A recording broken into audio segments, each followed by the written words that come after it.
Plan to go up into the mountains this weekend. It's time to keep an eye out for bears. Here to talk about some safety tips when you're near a bear is Game Mammals Coordinator Darren DeBlois from the DWR. Darren, good morning. Thanks for doing this for us.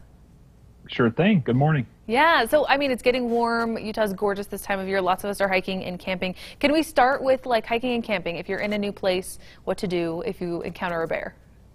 Yeah, I think it's important for everybody to remember that Utah's bear country. Just about anywhere you go in the mountains, there's always a possibility you'll see a bear. The key with bears are they're a little bit like teenage kids. They want a quick meal, and so as long as people can keep their campsites clean and keep those food items away from them, there usually aren't any problems. It seems like when bears get a meal, that's when we start seeing some conflict with people. Got it. Okay, so can we talk about camping? What measures should we be going to keep our campsites clean and keeping food out of the paws of bears? So if you're, tent camping, it's a good idea to cook and prepare meals somewhere away from where your sleeping area is going to be. Those 5-gallon buckets you can get at hardware stores around the state are a good place to store food and keep that away from your camping area. If you're camping in campers, keep your food locked in your car or in the trailer where those smells aren't going to be attracting bears. Got it. Okay. This may be a silly question, are there certain foods that bears prefer? Most of the foods we like. And okay. So, if it's particularly something that smells sweet, they're looking for a high calorie. Bears live an existence of hibernating in the winter and then packing on the pounds during the summer. And so whatever they can get, they know about sweet things and high calories. But anything, even things like deodorant, something with a strong smell that you wouldn't think of as a food item are things that people want to try to keep out of their tents and sleeping areas. Okay, deodorant, I wouldn't have thought of that, but that's definitely something you want on a, multi-day camping trip. Right. Choose deodorants that don't have a smell or put them in a smart place. Right. So can we talk about our homes? A lot of people in Utah live in bear-accessible areas. What are some things that maybe people are forgetting at this time of year need to be reminded of as bears are walking around?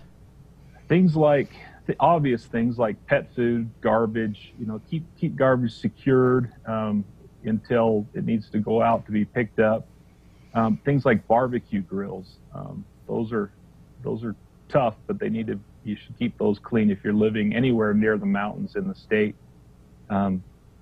Maybe some less obvious things, bird feeders, especially hummingbird feeders, which essentially have sugar water in them. We get a lot of conflicts with people where bears come up on the porch trying to get those bird feeders. And pet food, just things like that. Just try to keep that stuff secured. And even if a bear doesn't find it, you sometimes can have nuisances like raccoons that get into that kind of stuff. So it's a good idea to keep it clean. So if someone encounters a bear, what should they do? So in Utah, we've got black bears. We don't have grizzly bears in Utah. And our advice is to make yourself look big. Don't run. Back away slowly. 99 times out of 10, those bears don't want to have anything to do with us. We've had the opportunity as biologists to handle a lot of bears over the years, and typically they don't want to be around. If a bear does attack, fight back. Don't, a lot of people have heard play dead. Don't do that. Fight back with all you have, and a lot of times that will break off the encounter as well. Okay, I think that's definitely something I've heard is to play dead, but don't play dead. Fight back when you encounter a bear. Right. That's good to know. Do you guys want to know, like, if a person has an altercation is maybe too strong of a word, if they have maybe a more aggressive encounter with a bear, do you guys want them to report that to you? Absolutely. So people can call their local dispatch. Obviously if there's been a contact, if a bear's attacked a person, they can call 911 and that information will be sent to us. If you have some more low-level types of encounters, a bear that's hanging around camp and hasn't gotten in anything, but it just makes people nervous, you can call one of our offices, or on the weekend call the sheriff or local PD, and they can get a hold of us, and we'll come out and try to alleviate those situations as well. We want to keep people safe in the mountains. Okay. Darren DeBlois from the DWR, thank you so much for being with us this morning. Really appreciate those bear safety tips. Brian? Sure thing.